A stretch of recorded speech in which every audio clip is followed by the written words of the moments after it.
A girl with $5 million in cash. She must think this is a joke. The Meridian Club, Philadelphia. Underground transaction floor. 8 o'clock at night. Margaret Vance, transaction manager, stares at the young woman standing before her.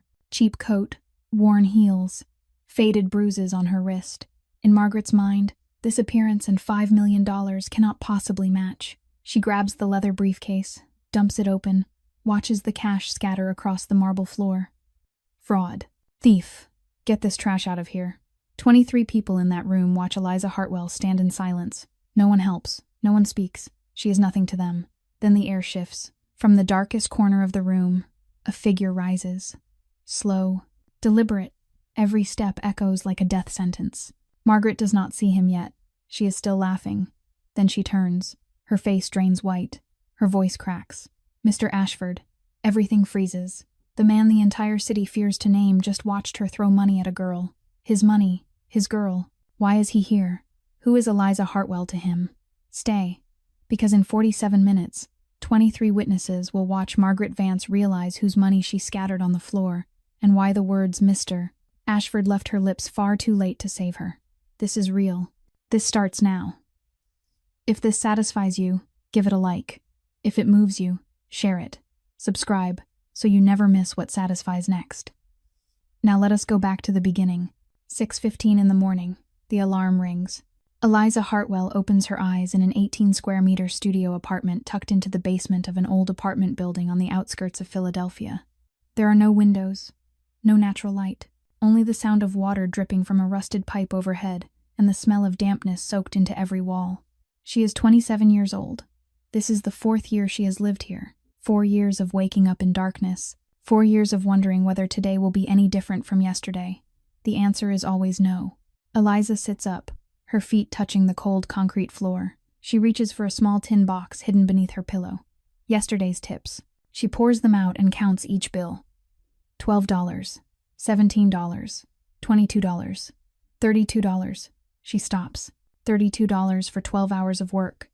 2 back-to-back shifts at the cheap diner on the corner of Kensington.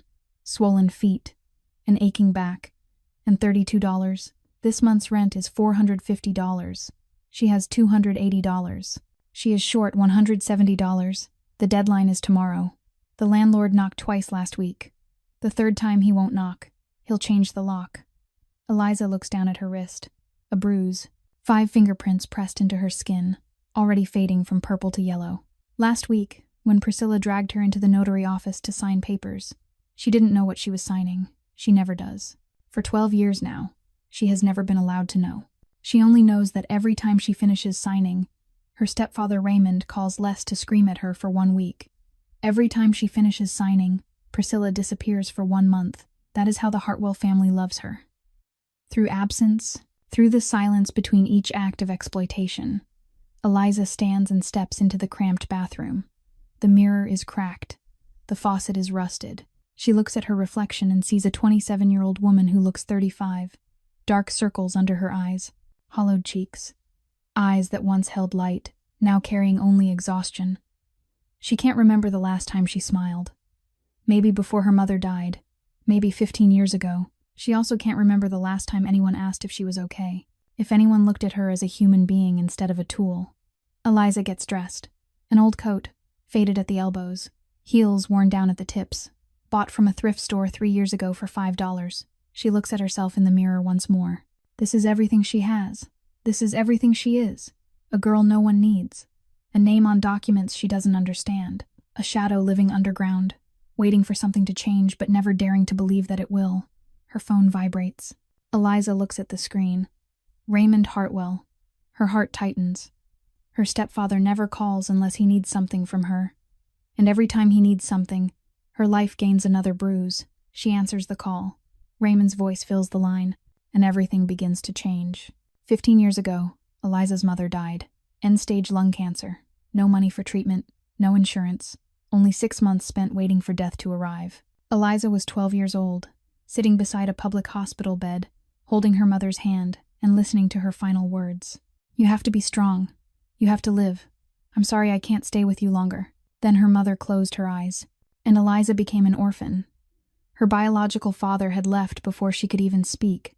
No name, no address, no memory. Just an empty space on her birth certificate. Her mother remarried Raymond Hartwell when Eliza was 8. 4 years under the same roof. Raymond never looked at her like a daughter. He looked at her like an add-on, a piece of the deal that came with marrying her mother. When her mother died, Eliza thought Raymond would throw her out onto the street. She had prepared herself for that, but he didn't throw her out. He kept her. And that was the beginning of 12 years of hell. The first time she signed papers, Eliza was 13. Raymond placed a stack of documents in front of her and pointed to the last line. Sign here. What is this? You don't need to know. Just sign. And she did. Because she had no choice. Because the roof over her head belonged to Raymond. Because the food in the refrigerator belonged to Raymond. Because she was 13, alone in the world, and Raymond was the only thing standing between her and the street.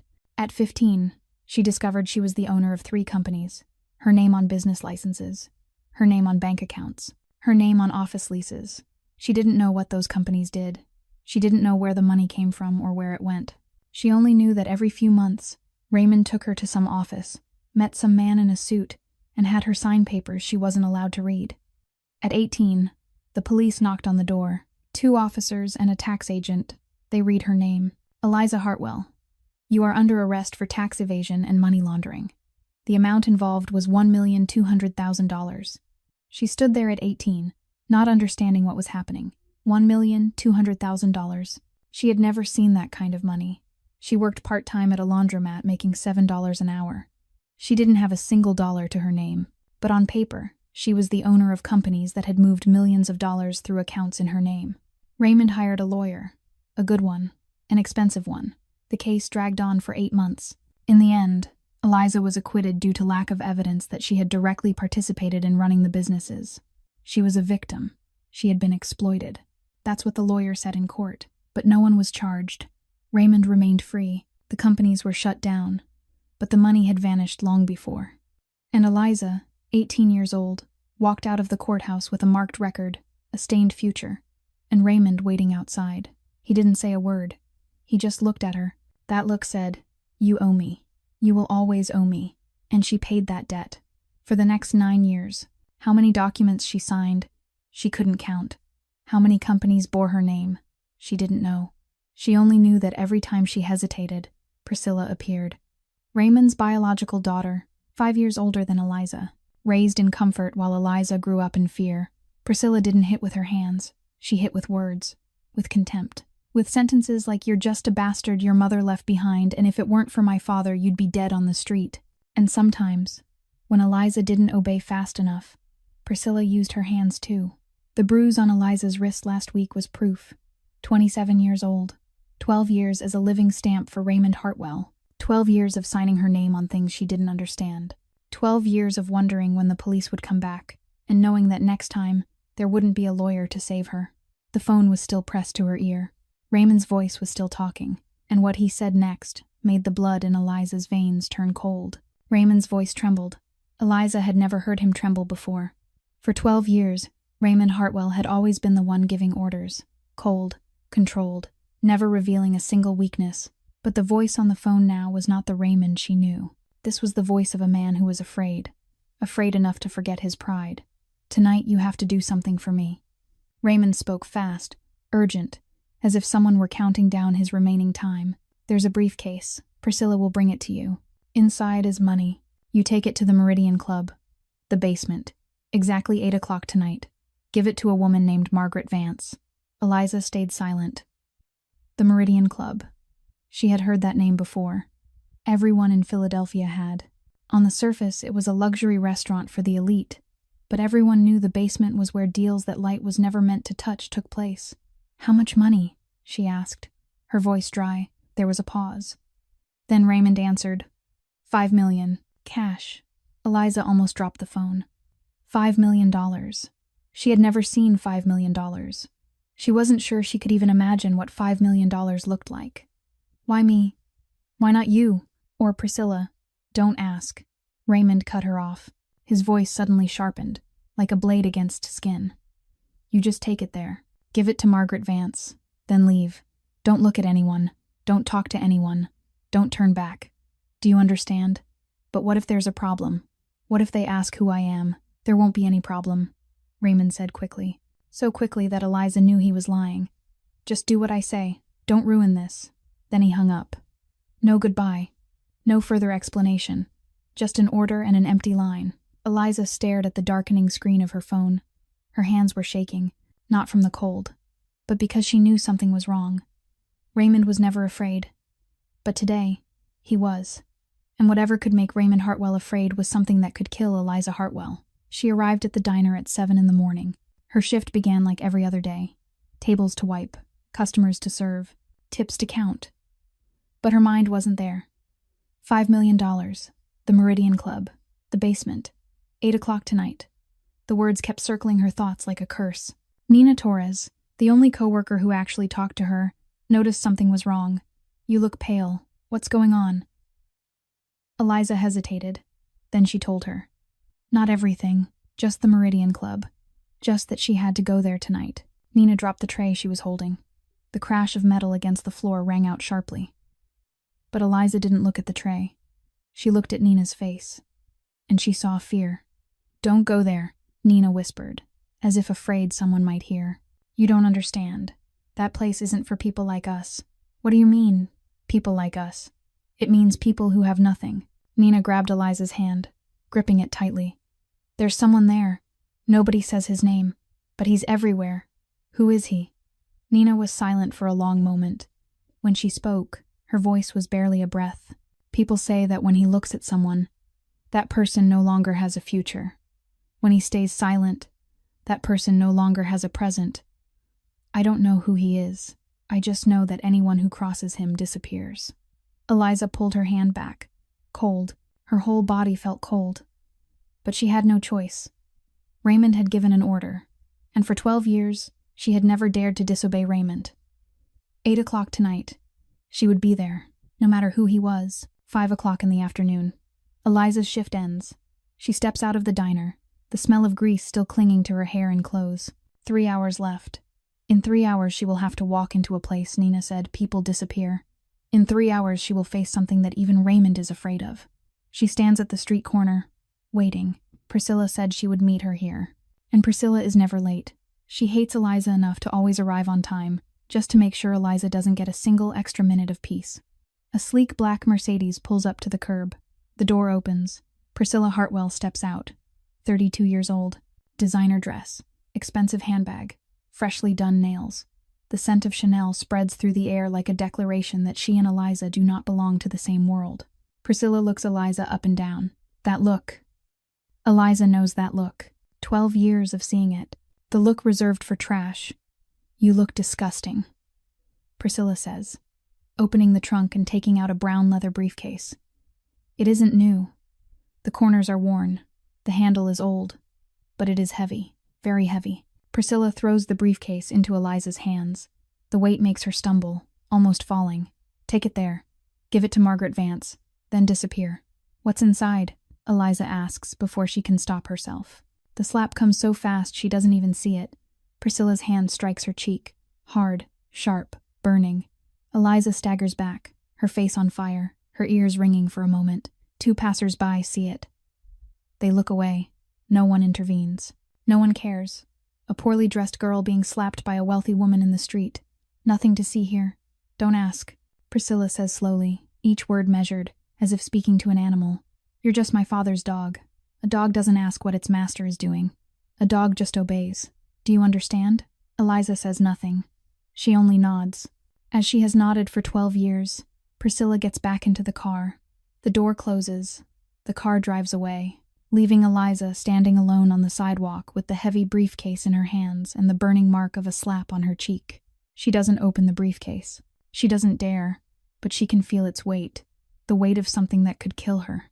Eliza doesn't know what's inside that briefcase, but if she were to open it, she would see $5 million in cash. Bundles of $100 bills, carefully wrapped, stacked on top of each other. Real money. Every bill real. But that isn't all. Beneath the stacks of cash, there is a brown envelope. Inside the envelope is a file. A detailed file of every money laundering operation Raymond Hartwell has carried out over the past 5 years. Bank accounts. Shell companies. Money flowing in and out. And the name that appears at the bottom of every page: Constantine Ashford. Constantine Ashford's money. Constantine Ashford's network. And Raymond Hartwell, over the past 5 years, has siphoned $20 million from that network and funneled it to Constantine's rival.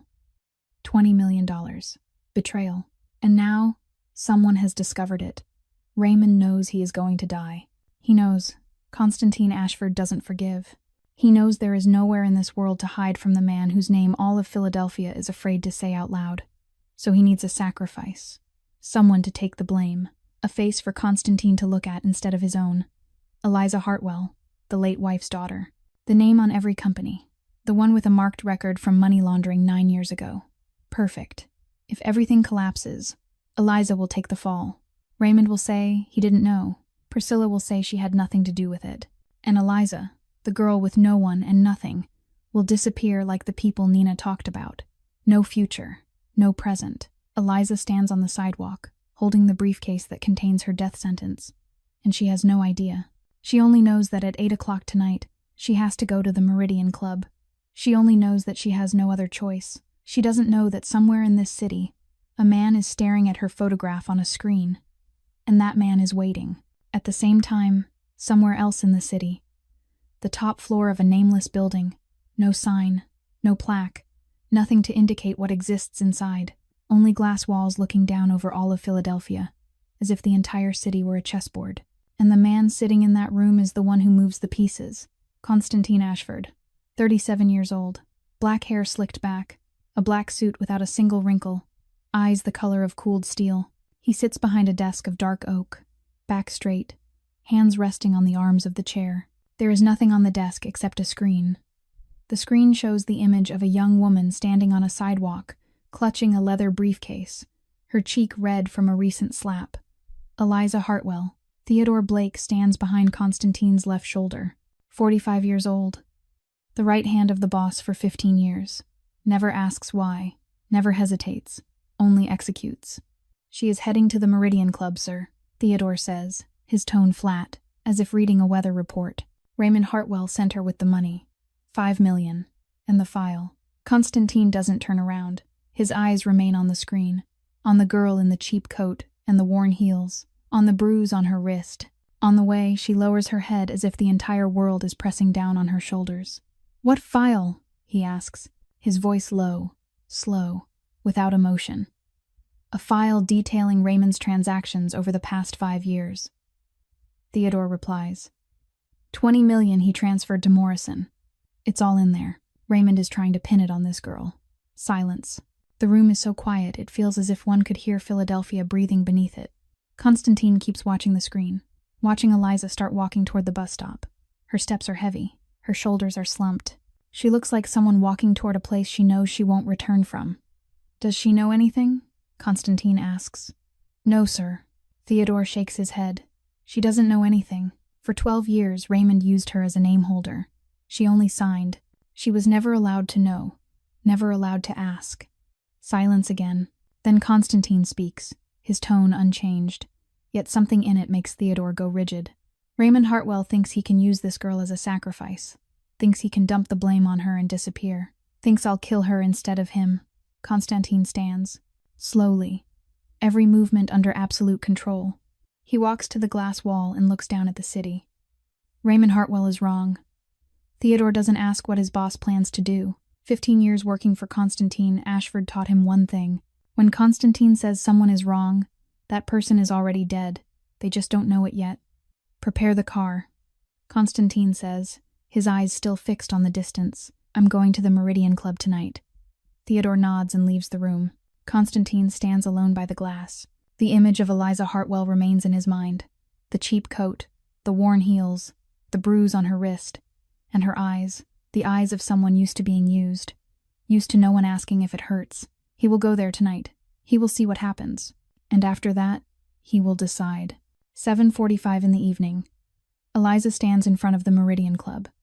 From the outside, it looks like any other upscale restaurant in Philadelphia.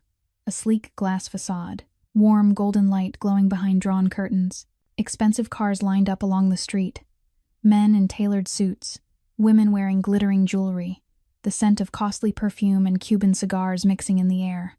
Another world. A world Eliza does not belong to. She looks down at herself. An old coat, its color faded. Worn heels bought from a thrift store. The heavy leather briefcase in her hand. And the mark of Priscilla's slap still burning red on her cheek. She looks like someone who wandered in by mistake. She is someone who wandered in by mistake, but she has no choice. She pushes the door and steps inside. The main hall of the Meridian Club glows beneath crystal chandeliers. Polished marble floors reflect the figures of elegant guests dining quietly. Servers move like shadows, smooth and precise. Classical music drifts from somewhere unseen, low enough to create atmosphere, never loud enough to interrupt conversations worth billions. Eliza feels every eye turned toward her. She does not belong here. Everyone can see it. She walks straight to the reception desk. A middle-aged man in a black suit looks her up and down. His gaze lingers on her worn heels, on her faded coat, on the old leather briefcase in her hand. "How can I help you?" His voice is polite but cold. Polite in the way people are polite to trash before throwing it away. "I need to see Margaret Vance." "The basement," Eliza says, her voice trembling slightly despite her effort to control it. "The basement?" The man raises an eyebrow. "Do you have an appointment?" "Raymond Hartwell sent me." A brief silence. Then the man's demeanor changes. Not warmer, just more cautious. He lifts the phone, murmurs something too quiet to hear, then nods. "Follow me." They cross the main hall, slip through a discreet door in the corner, and descend a spiral staircase lit by dim lamps. The air changes, colder, heavier, as if the light and elegance above are only a shell hiding what lives underneath. 2 layers of security doors. 2 large men standing guard, their eyes scanning Eliza as if measuring a potential threat. Then the doors open. The basement spreads out before her. A wide space with high ceilings, designed like a private club for those who hold power. 23 people scattered across the room. Negotiation tables, murmured conversations, the smell of expensive cigars, the scent of aged whiskey, and money, the smell of money everywhere. Eliza feels like a mouse stepping into a snake pit. Margaret Vance stands beside one of the negotiation tables. 43 years old, hair pulled into a tight bun, a perfectly tailored black suit, a pearl necklace resting at her throat. 16 years managing transactions in this place. 16 years watching the rich and powerful pass through. 16 years learning how to assess a person in a single glance. She looks at Eliza, and Eliza sees that look. The look of appraisal. Eyes sliding from worn heels to a cheap coat, pausing at the bruise on her wrist, then settling on her face where the red imprint of a slap still lingers. A look that reaches its conclusion before Eliza speaks a word. The conclusion that she is not worth respect. The conclusion that she does not belong here. The conclusion that she is trash. "Who are you?" Margaret asks, her voice cold as stone. "Eliza Hartwell. Raymond Hartwell sent me. I'm here to deliver this." She lifts the briefcase. Margaret does not take it. She only looks at the briefcase, then at Eliza, and then she laughs. The laughter echoes through the basement. 23 heads turn. "Raymond Hartwell sent you?" Margaret scoffs. "Look at you. Do you even know where you are?" Eliza does not answer. She just stands there, clutching the briefcase, feeling 23 pairs of eyes watching her like a spectacle. She does not know that in the farthest corner of the room, hidden in shadow, a man has just arrived, and he is looking at her. Margaret steps closer to Eliza. Each footstep echoes against the stone floor like a threat. The 23 people in the room stop whatever they are doing. All of them turn to look at Eliza, not out of concern, out of curiosity, curious to see how the mouse will be torn apart by the cat. "Open it," Margaret orders, pointing at the briefcase. "I was only told to hand it to you," Eliza says softly. "I wasn't told to open it."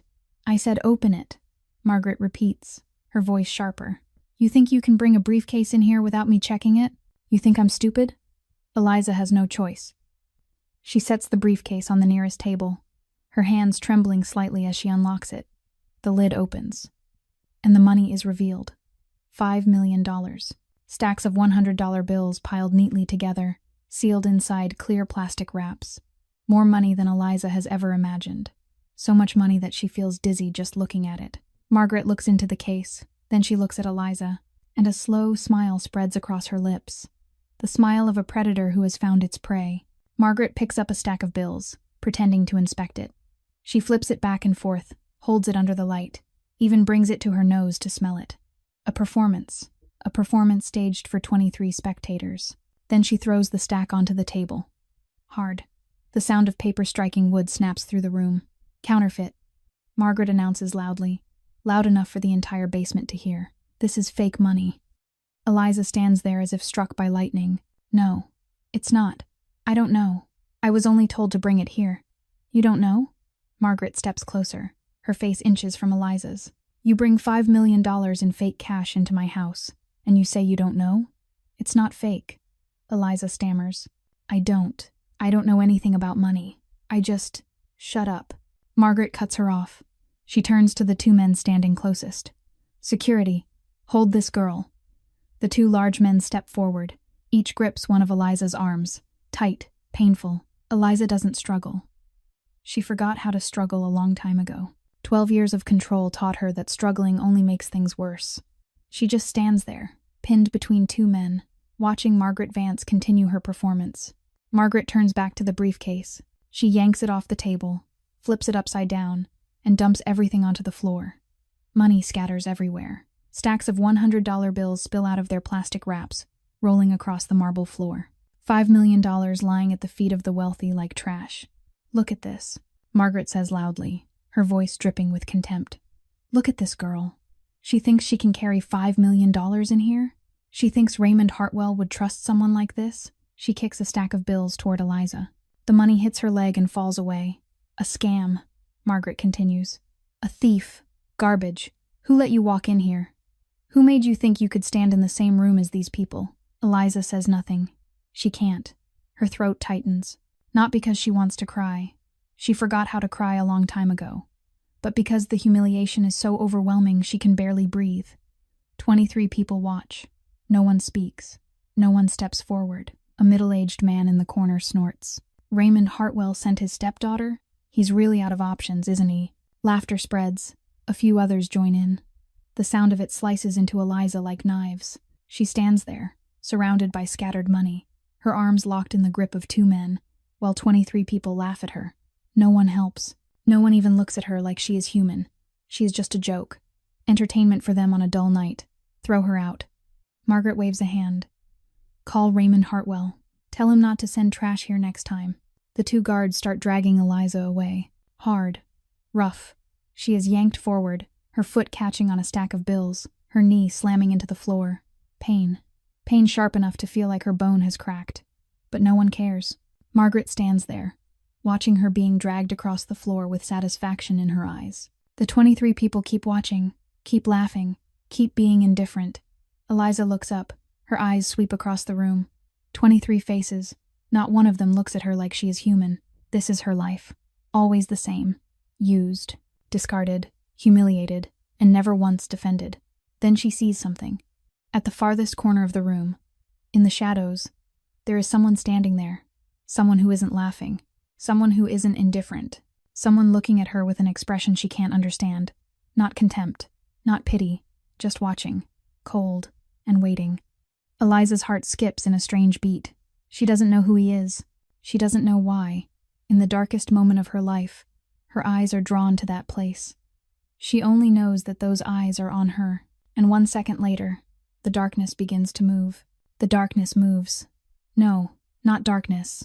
A man. The man steps out from the deepest corner of the room, slowly, 1 step at a time. No rush. No need to rush. Because each of his footsteps echoes across the stone floor like a funeral drum. Because each step makes the air in the room grow heavier. Eliza is still kneeling on the floor, her knee throbbing, her arms moments ago held tight by security. She watches the man approach.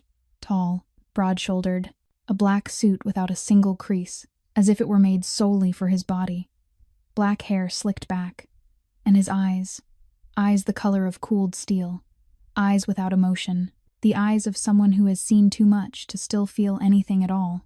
Something changes in the room. Eliza feels it before she understands it. Laughter dies. Conversations die. Whispers die. There is only the sound of his shoes on stone. And silence. Silence heavy as lead. 23 people in the room. No one looks at Eliza anymore. All of them are staring at the man walking forward. And on their faces there is no curiosity. No amusement. Only fear. Real fear. Margaret is still standing there, her back to the man. She hasn't seen him yet. She is still savoring her victory, still looking at Eliza kneeling on the floor with contempt, still smiling. Drag her out. Margaret waves at the guards. I don't want to see her. Get rid of her. A voice cuts through the room. Low, deep, not loud, yet everyone hears it. Everyone freezes, including the two guards who had been holding Eliza. They release her immediately. So fast it feels like her skin burns. They step back, bow their heads, and don't dare look up. Eliza collapses forward without support. She catches herself with her hands, her knee still screaming in pain, and looks up at the man who stopped them. He stands 5 steps away, standing like a statue carved from shadow, standing there and watching. Not watching her, watching Margaret Vance. Margaret turns around, slowly, as if her body is resisting the command of her mind, as if she doesn't want to see what is behind her. Then she sees him, and Eliza witnesses something she has never seen in her life. The color drains from Margaret's face, slowly, as if blood is leaving her body. Her mouth opens, but no sound comes out. Her eyes widen. Her hands begin to shake. Her entire body begins to tremble. Mr. Ashford. The 2 words fall from Margaret's lips like a dying breath. The 2 words echo through the silent room like a death bell. Mr. Ashford. Eliza doesn't know the name, but she sees the reaction around her. 23 people. All of them lower their heads. All of them step back. All of them try to make themselves as small as possible, as if they are trying to disappear. This is the man Nina talked about, the man no one dares to name, the man who, when he looks at someone, leaves them without a future, when he stays silent, leaves them without a present. And he is here. He has been here all along. He has seen everything, seen Margaret throw the money onto the floor, seen her call Eliza a scammer, a thief, trash, seen 23 people laugh at a girl kneeling on the ground, and he stayed silent. Silent until now. Constantine Ashford walks past Margaret as if she doesn't exist. He goes straight to Eliza, stops in front of her, looks down at her kneeling on the floor, her knee bruised, her hands scraped, her face still marked by Priscilla's slap. Then he does something that makes the entire room stop breathing. He holds out his hand. He says nothing. He explains nothing. He simply holds out his hand. The hand of the most powerful man in Philadelphia. The hand that with a single gesture can make people disappear. That hand is waiting for her. Eliza looks at the hand, then she looks up at his face. The cold gray eyes look back at her. No emotion, no pity, but no contempt either, just looking as if he is seeing her, truly seeing her. For the first time in 27 years of her life, someone looks at Eliza Hartwell like a human being. She places her hand in his, and Constantine Ashford pulls her to her feet. Eliza rises to her feet. Her legs tremble. Her knee still aches from the fall. But Constantine's hand keeps her steady. A warm hand. A strong hand. The hand of the man this entire city fears. And that hand is holding her as if she matters. Eliza doesn't understand. She doesn't understand why. She doesn't understand who she is to this man. She only knows that for the first time in a very long while, someone is standing on her side. Margaret Vance is still standing there, trembling, her face pale as a corpse. She opens her mouth, trying to say something, but only broken whispers come out. Mr. Ashford, I didn't know. The money was fake. I was only protecting the process. Constantine doesn't look at her. He keeps looking at Eliza, at the bruise on her wrist, at the slap still burning red on her cheek, at her knee already swelling. He looks at every injury on her body as if he is memorizing them, one by one. Another man steps out of the shadows behind Constantine. Theodore Blake, 45 years old, an expressionless face, eyes cold as stone. 15 years as Constantine Ashford's right hand taught him how to be invisible when needed and how to be a nightmare when ordered.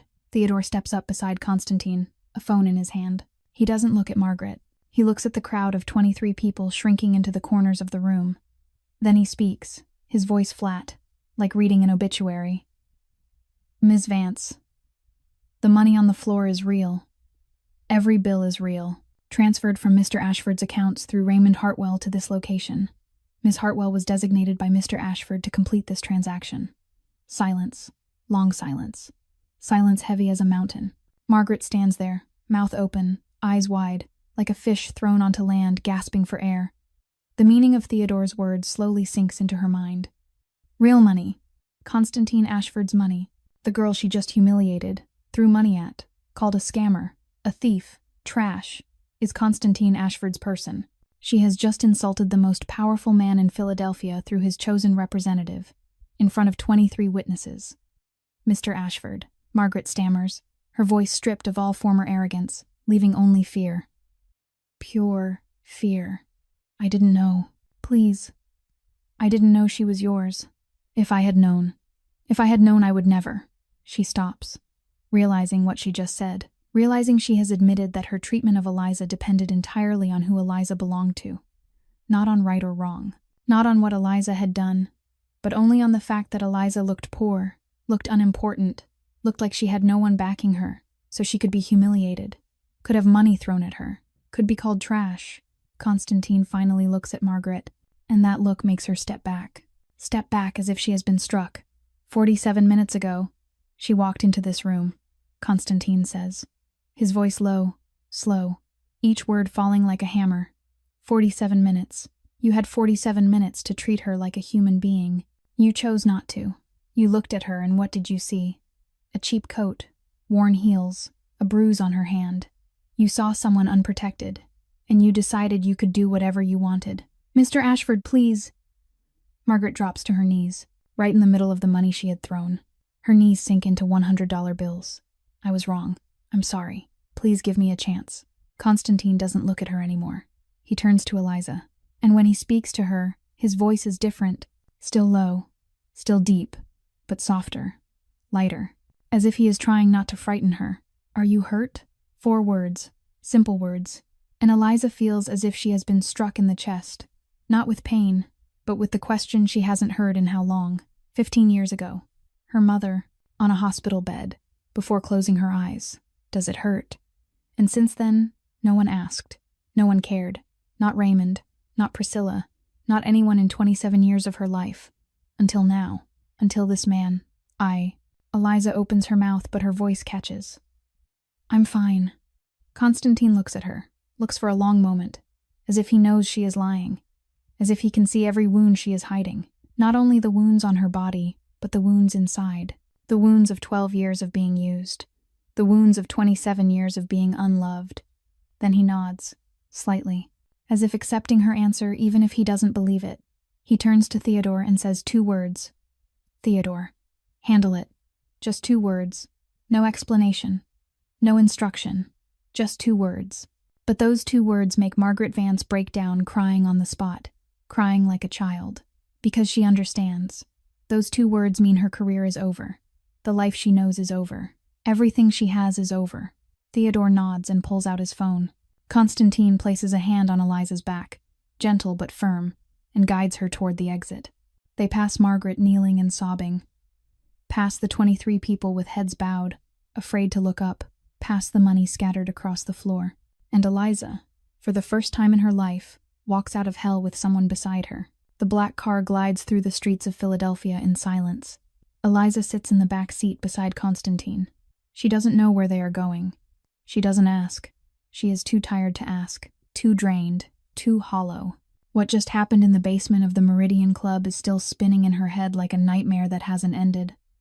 Money scattered across the floor, mocking laughter, 23 contemptuous faces, and then he appeared. The man sitting beside her now. The man the entire city fears. The man who pulled her to her feet while everyone else looked at her like trash. Eliza glances at Constantine. He is looking out the window, his face unreadable, gray steel eyes reflecting the streetlights sliding past. He doesn't speak. He doesn't explain. He doesn't demand anything. He is simply silent. And that silence, strangely, doesn't frighten Eliza. It makes her feel safe. For the first time in a very long time, the car stops in front of a high-rise building in the heart of the city. No name, no sign, just glass and steel and the night sky mirrored on its polished surface. Constantine opens the car door, steps out, then waits for her. Eliza follows him inside, through an empty lobby, into a private elevator. Up to the top floor, the elevator doors open, and Eliza steps into another world. A vast penthouse, high ceilings, floor-to-ceiling glass walls overlooking all of Philadelphia glittering below. Minimalist but expensive furnishings. Black leather sofas, dark oak tables, abstract art on the walls that Eliza guesses is worth more than the decaying apartment she rents. This is where he lives. This is his world. And she, in her cheap coat and worn heels, stands in the middle of it like an ink stain on white paper. "You will stay here tonight," Constantine says, his voice still low and even. Not a question, a statement. "Why?" Eliza asks. Her voice is hoarse with exhaustion. "Why did you help me? Why did you bring me here? Who are you?" Constantine looks at her. For a long moment, as if weighing how much to say. Then he walks to his desk, opens a drawer, and takes out a thick brown envelope. He places it on the table in front of Eliza. "Read it." Eliza takes the envelope, her hands trembling slightly. She opens it. Inside is a file, dozens of pages, bank accounts, transfer receipts, contracts, and her name. Her name everywhere. Eliza Hartwell. Director. Eliza Hartwell. Authorized signatory. Eliza Hartwell. Account holder. Companies she has never heard of. Amounts of money she has never seen. And at the bottom of every page, another name. Constantine Ashford. "What is this?" Eliza whispers, her eyes still locked on the numbers. "This is 12 years of your life." Constantine replies. 12 years Raymond Hartwell used you as a shield. Used your name to open companies. Used your signature to move money. My money. Eliza looks up, eyes wide. "Your money?" $20 million. Constantine says slowly, one word at a time. "Raymond Hartwell worked for me. He managed part of my financial network. Over the past 5 years, he siphoned $20 million from that network and transferred it to my rival. He thought I wouldn't notice. He was wrong." Eliza feels as if she is sinking, as if the floor beneath her has vanished. $20 million. Raymond stole $20 million from this man. And she is the one whose name is on everything. She is the one who signed all the documents. She is the one who would take the blame if everything came to light. "The briefcase tonight," Eliza says, her voice shaking. $5 million and the file. "Raymond sent me there. He wanted to blame you." Constantine finishes the sentence for her. "He knew I had discovered the truth. He knew I would come for him. So he needed a sacrifice. Someone for me to look at instead of him. Someone whose name is on every document. Someone no one would protect. You, Eliza. You were his sacrifice." Eliza stands there. She doesn't speak. She doesn't cry. She doesn't scream. She just stands there and feels 12 years of her life collapse. 12 years she believed she was paying a debt to Raymond. 12 years she believed that if she behaved, if she obeyed, everything would be fine. But no, Raymond never intended for her to be fine. From the beginning, she was the expendable piece. From the beginning, she was the one meant to be pushed forward to take the bullets when the war came. "Why are you telling me this?" Eliza asks, her voice rough. "You could kill me. You could blame me the way Raymond wanted. Why are you helping me?" Constantine is silent for a moment. Then he speaks, his tone unchanged, but something in his gray eyes softens just slightly. "Because you are not guilty. Raymond is, and I do not punish the innocent." Silence. The penthouse is silent. Philadelphia glitters beyond the glass like millions of stars, and Eliza stands there, in the world of the most powerful man in the city, and for the first time in 12 years, she knows the truth. The truth about Raymond. The truth about herself. The truth that she was never a person to the Hartwell family.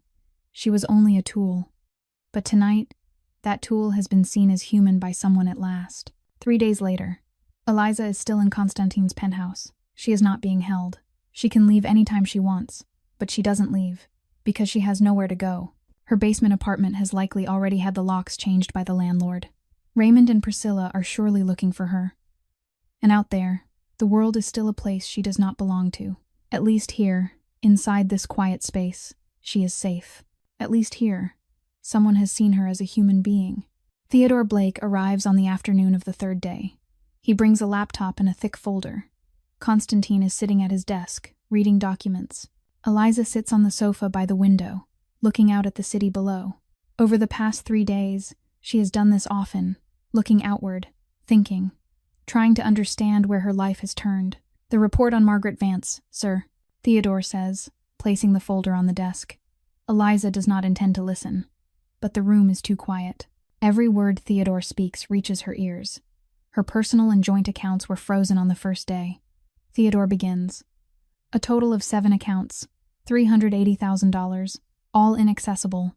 She has gone to the bank 4 times in the past 2 days. Each time she was turned away. Silence. Constantine says nothing. Theodore continues.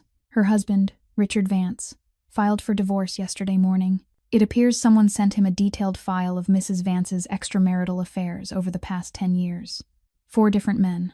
Photos, messages, hotel receipts. Mr. Vance has hired the best lawyer in the city and is seeking full custody of their child along with all marital assets.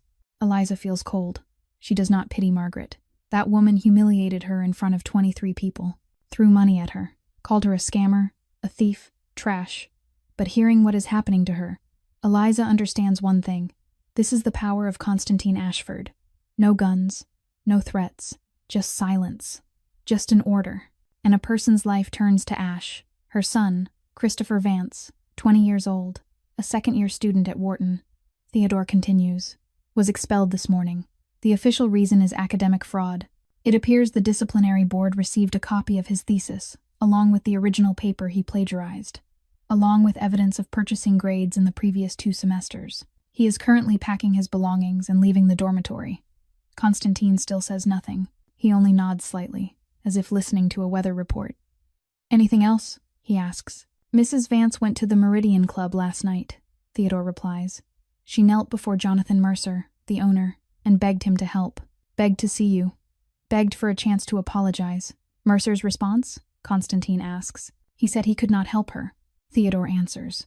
He said she touched someone belonging to Mr. Ashford, and no one in this city can save her.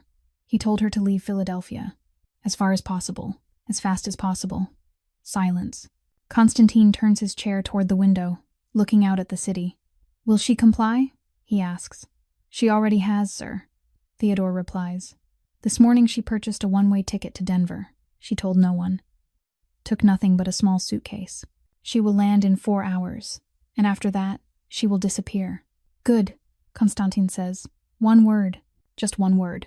Then he turns back to his desk and resumes reading, as if the conversation never happened. Theodore nods and leaves. Eliza sits on the sofa, her heart pounding. 3 days. Just 3 days. And Margaret Vance, the powerful woman from the basement of the Meridian Club, has lost everything. Money, husband, child, reputation, career, all turned to smoke because she humiliated the wrong person, because she looked at a poor girl and decided she was not worth respect.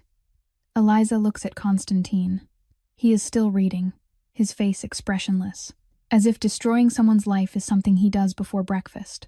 And perhaps it is. This is his world. This is his power. And Eliza, the girl from the basement, is standing right in the middle of it. Raymond Hartwell realizes Eliza did not come home on the 2nd day. He calls her. No answer. He calls again. No answer. He calls 20 times. 20 times the phone rings and then falls into silence. He goes to her basement apartment. The landlord says she has not returned for 3 days. The rent has not been paid. The locks have been changed. Her belongings are still inside. Not much. A few old clothes. A few books. A photograph of a woman who died 15 years ago. That is all. 27 years of a life reduced to a handful of cheap possessions. Raymond does not care about the belongings. He cares about what Eliza's disappearance means. She did not return after going to the Meridian Club. She did not make contact. She vanished as if she never existed. And that can only mean one thing. Constantine Ashford has acted. Raymond tries calling the Meridian Club. No one answers. He tries calling Margaret Vance. The number is no longer in service. He tries calling Jonathan Mercer. The secretary says Mr. Mercer is not available and will never be available to Raymond Hartwell. Then the money starts to be cut off. On the 3rd day, Raymond's main business account is frozen. $1,200,000. Inaccessible. The bank says there is an issue with documentation. Verification is required. The timeline for verification is unspecified. On the 4th day, Raymond's 2 largest partner companies announced termination of their contracts. No specific reason, no prior warning. Just a brief email. We no longer wish to work with you. Effective immediately. On the 5th day, the people who once called Raymond a friend stop answering his calls. Doors that were once wide open now remain shut. Smiles once offered to him turn into averted gazes. Raymond Hartwell, a man who once held a place in the Philadelphia underworld, becomes invisible. No one wants to see him. No one wants to be associated with him, because everyone knows what he has done. Everyone knows he betrayed Constantine Ashford. And everyone knows the price of standing beside a traitor. On the 6th day, the creditors begin to arrive, not one by one, all at once, as if someone sent them the same schedule. The first arrives at 8 in the morning, the last arrives at 10 at night. 14 creditors in a single day. 14 loans that Raymond has been servicing with Constantine's money for 5 years. Now the money is gone, the interest is unpaid, and they come for the principal. $3,800,000. Raymond does not have it. Raymond has nothing. Everything he owned was built on Constantine's money. Now that Constantine has taken it back, Raymond is left as an empty shell. Priscilla is the first to run. She sees the future. She sees the ship sinking, and she has no intention of going down with her father. On the 7th day, Priscilla disappears. No goodbye. No explanation. She takes all the cash from the safe, about $80,000, and boards a plane to somewhere unknown. Raymond does not know where. Raymond does not care. He has bigger problems than a daughter who has fled. He sits in what was once a luxurious house, now hollow and silent, staring at his phone, trying to call a single number. Constantine Ashford's number. No answer. He calls again. No answer. He calls hundreds of times over the next 3 days. Not once does anyone pick up. And that is when Raymond understands. Constantine does not kill him. Constantine does not need to kill him. Constantine only needs to take everything he has. Money, partners, friends, daughter, everything. And then let him live. Live among the ashes of his own making. Live and remember. Live and regret. Live knowing that everything he lost is because he underestimated a girl he believed no one would protect. Eliza Hartwell, the late wife's daughter he intended to use as a sacrifice. That girl is now somewhere in this city, protected by the most powerful man in Philadelphia. And Raymond Hartwell sits alone in the dark, waiting for the next creditors to knock on his door. 2 weeks pass. Eliza is still in the penthouse. No one tells her she has to stay. No one tells her she has to leave. Constantine never brings it up. He simply lets her remain, as if it is the most natural thing in the world, as if the penthouse has an empty space and she fits into it perfectly. Eliza begins to notice small things, things she is not sure she should be noticing. On the 4th day, there is fresh milk in the refrigerator. She doesn't drink black coffee. She likes her coffee with milk. She mentioned it once, in a brief exchange with Theodore, when he asked what she wanted in the morning. The next day, milk appears in the refrigerator, and from then on, it is always there. On the 6th day, she finds books on the bedside table in her room, 3 of them. A classic novel, a book on psychology, a volume of poetry. She once mentioned that she likes reading, in a casual conversation with Constantine, just 1 sentence. I used to read a lot, before everything became too exhausting to do anything but exist. She didn't think he heard her. She didn't think he cared. But the books appear anyway. On the 8th day, she realizes her clothes have been replaced. Not thrown away, simply added to. Beside her old outfits are new ones, simple, unshowy, but made from good fabric, fitting her as if someone knew her exact size. She doesn't ask. She doesn't know how to ask. She just wears them and feels, for the first time in a very long while, as if she deserves to wear something beautiful. Constantine is not in the penthouse much during the day. He has work. He has an empire to run. He has people like Raymond Hartwell to deal with. But every evening, he comes back, and every evening, they have dinner together. They don't talk much. They sit across from each other under soft golden light and eat. Sometimes Constantine asks if she needs anything. Sometimes Eliza says no. Sometimes they look at each other across the table and say nothing at all. But the silence is not heavy. It is warm. It is safe. It is something Eliza has never had with anyone. On the 12th night, Eliza can't sleep. She lies in bed, staring at the ceiling, thinking about everything that has happened. About Raymond, about Priscilla, about 12 years of being used, about the night at the Meridian Club, about the man who pulled her to her feet. She gets up, walks into the living room, and finds Constantine sitting there, alone, in the dark, looking out at the city through the glass wall. "Aren't you sleeping?" she asks softly. "I don't sleep much," he replies, without turning around. Eliza hesitates for a moment. Then she walks over and sits on the sofa beside him. Not too close, but not far either. Close enough to feel the warmth of his presence in the cold stillness of the late night.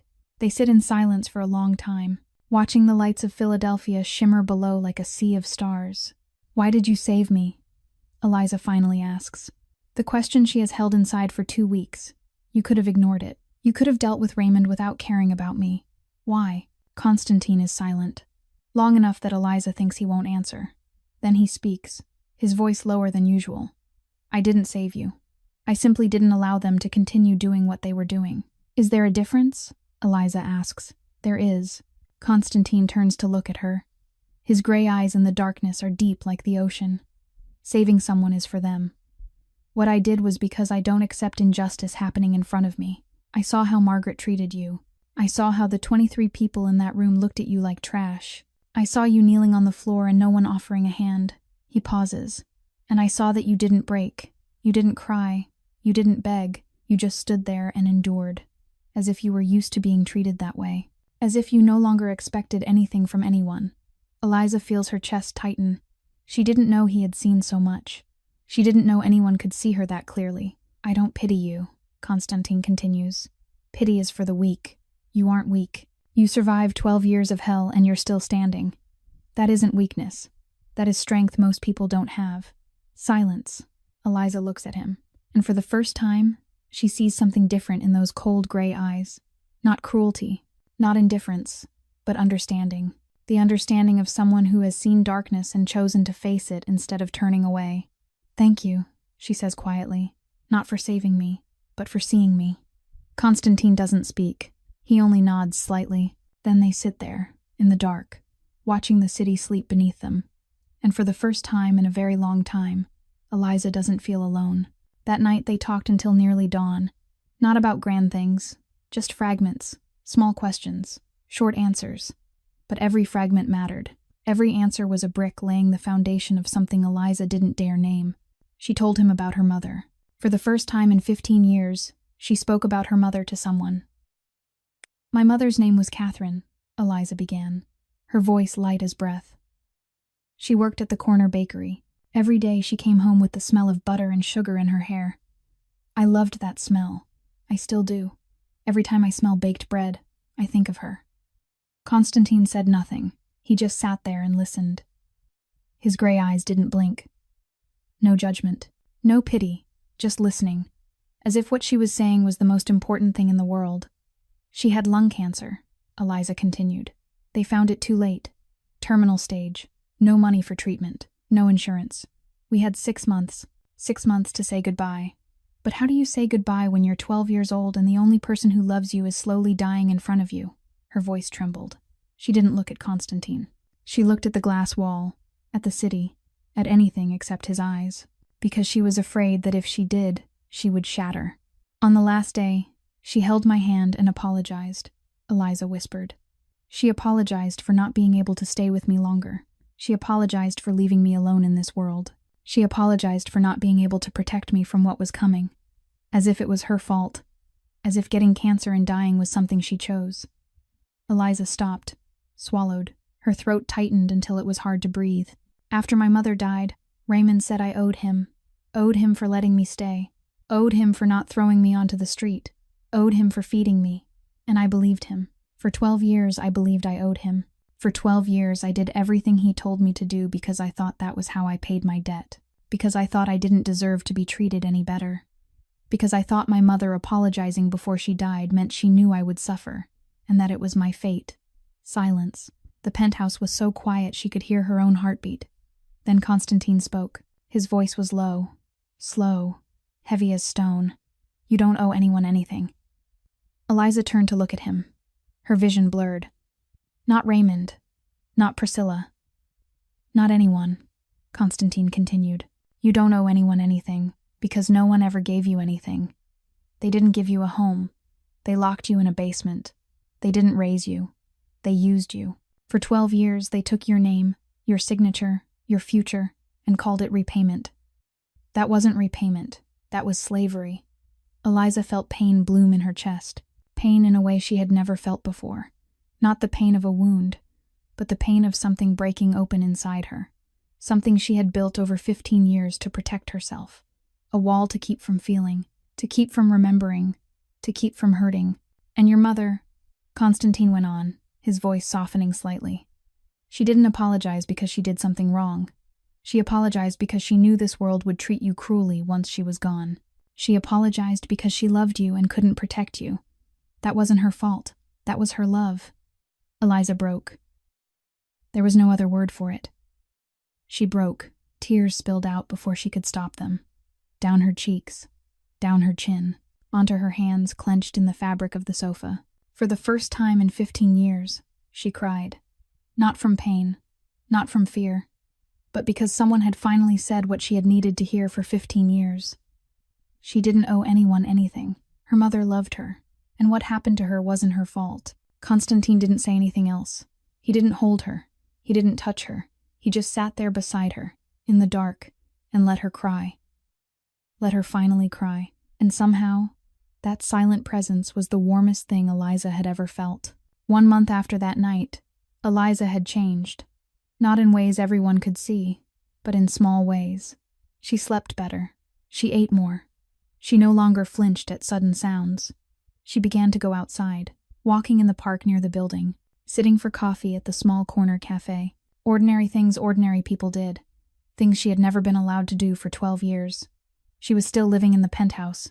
No one told her she had to leave, and she didn't want to. Not because she feared the outside world, but because this was the only place she felt she belonged.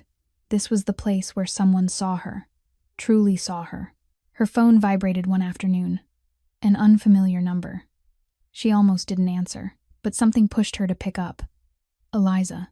Raymond Hartwell's voice came through the line, and Eliza felt the blood in her body turn cold. You have to help your father. Raymond's voice trembled. It was no longer the cold, commanding voice of the past 12 years. This was the voice of a man who was drowning. You have to talk to Ashford. Ask him to spare me. I know I was wrong. I'll give the money back. I'll do anything. But you have to help me. You're the only one who can help me now. Eliza held the phone. Her hand didn't shake. Her heart didn't race. She only felt empty. Empty and tired. You used me as a sacrifice, she said, her voice strangely calm. 12 years. Do you know that? 12 years you took my name, my signature, my future. You turned me into a tool. And when you got into trouble, you sent me to the Meridian Club to take the blame for you. You planned to let me die in your place. Silence on the other end of the line. Then Raymond spoke, his voice breaking as if he were about to cry. I was wrong. I'm sorry. I know I treated you badly. But you're still my child. Blood is still blood. You can't watch your father die. Blood. Eliza wanted to laugh. To laugh in the face of the man who had used those 2 words to chain her for 12 years. But she didn't laugh. She only said, her voice cold as ice, I'm not your child. I never was. You never saw me as a person. You only saw me as a tool. And now that tool isn't in your hands anymore. Figure it out yourself. Eliza, Raymond shouted. You can't do this to me. You owe me. I don't owe you anything. She cut in, her voice still calm but each word like a blade. I never owed you anything. She ended the call. Her hand trembled slightly. Not from fear, but because for the first time in her life, she had said no to Raymond Hartwell. For the first time in her life, she had stood up for herself. She turned and saw Constantine standing in the doorway of his study, watching her. He had heard everything. She didn't know how long he had been there, but she didn't mind. She had nothing left to hide. Raymond Hartwell, Constantine said, his voice low and even. What do you want me to do with him? The question made Eliza stop. She looked at Constantine. Looked at the most powerful man in Philadelphia asking her, a girl with nothing, what he should do to the man who had destroyed her life. He was giving her the choice, the power to decide Raymond's fate, Eliza thought. Thought about the last 12 years. Thought about the sleepless nights. Thought about signing papers she didn't understand. Thought about the bruises. Thought about the night at the Meridian Club. Thought about the $5 million briefcase and the death sentence Raymond had prepared for her. She could say kill him. She knew Constantine would do it. One order from him and Raymond Hartwell would disappear from the earth as if he had never existed. But she didn't want that. I don't want him dead, Eliza said, her voice slow and clear. I want him alive. Alive and losing everything. Alive and watching everything he built turn to ash. Alive and knowing the daughter he planned to sacrifice escaped. Alive and knowing she's living better than he ever will. That's a punishment heavier than death. She paused, looking straight into Constantine's eyes. Death is an ending. but living in ashes is a never-ending hell. Constantine looked at her. For a long time, and for the first time, Eliza saw something in those gray eyes. Not surprise, but recognition. The recognition of someone seeing her as an equal. "All right," he said. "One word. Just one word." But in that single word, Raymond Hartwell's fate was sealed. Raymond Hartwell didn't die, exactly as Eliza wanted. He lived, and he lost everything, one piece at a time, slowly, painfully, like a candle burning down to the wick. In the first week after Raymond's call, his house was repossessed by the bank. The 4-story mansion in the wealthy suburbs where he had lived for 20 years, the house with the swimming pool and the garden and the wine cellar, all gone with a single signature from a bank official. Raymond stood on the sidewalk, watching them seal the doors, and he couldn't do anything. In the second week, the expensive cars were taken away. The Mercedes, the BMW, the Porsche, 3 cars he once proudly showed off to friends, now belonging to creditors. He stood there, watching them loaded onto trucks and driven away, without a single protest, because he knew protesting wouldn't change anything. In the third week, the furniture was auctioned off, the Italian leather sofas, the paintings he bought to display status even though he didn't understand art, the wine bottles he had collected for 10 years, all appraised, numbered, and sold to the highest bidder. He wasn't allowed to keep anything, not a single object, to remind him of the life he once had. In the second month, the people who once called him friends vanished completely. There were no more weekend golf games, no more lavish parties, no more handshakes and false smiles. Raymond Hartwell became a name no one wanted to mention, a lesson in what happens when you betray the wrong man, a story whispered at parties like a warning. In the third month, Priscilla sent papers renouncing their father-daughter relationship. She didn't want any connection to Raymond anymore, and didn't want the Hartwell name dragging her into the abyss with him. The documents came through lawyers, cold and professional, with no explanation and no goodbye. Raymond signed with a trembling hand, and for the first time he understood what it felt like to be abandoned by family.